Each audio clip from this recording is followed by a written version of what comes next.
Journalists are still wading through the last batch of Epstein files, which saw 3 million documents relating to the late child sex offender enter the public domain. Donald Trump initially opposed the legislation before flipping his position to support ordering their disclosure to appease his supporters. They can do whatever they want.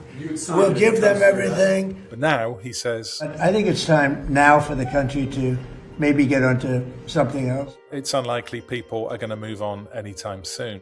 When Trump was running for president, releasing the Epstein files became a key demand of many people in his Make America Great Again base. Supporters believed that the documents would reveal a so-called client list. This list, however, doesn't appear to exist.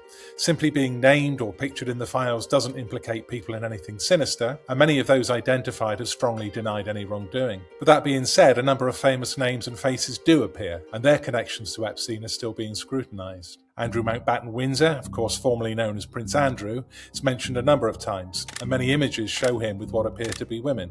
Mountbatten Windsor's always denied any wrongdoing. Peter Mandelson, the former UK ambassador to the United States, has lost his job over the scandal, and he's being criminally investigated over allegations that he sent Epstein emails of sensitive market information while he was in government. He's denied knowledge of Epstein's crimes, and he also says that allegations of a payment from Epstein to his husband are false. And then there are also emails showing the business tycoon Elon Musk seeking to meet Epstein on his private island and asking to go to what he would call the wildest parties. But that visit doesn't appear to have materialised, and Musk denies ever visiting the island. Trump is among those mentioned thousands of times in the documents, but the US Justice Department has determined that there's nothing in them that criminally implicates him. But despite this, Trump never appeared keen to release the files in the first place, and he had to be pushed into doing so by an act of Congress. The yeas are 427. And now they're out. The saga may have been damaging for the president, especially among his own base. Trump's clearly sensitive to this,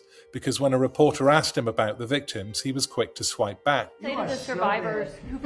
You are the worst reporter. No wonder CNN has no ratings because of people like you. Democrats say the Department of Justice has released only half of the 6 million pages that could be considered part of the Epstein files, and they're demanding full disclosure. So while the release hasn't brought to light any large criminal organization, and it hasn't implicated Trump in any way, the fact that there's still information that's not in the public domain will leave people talking.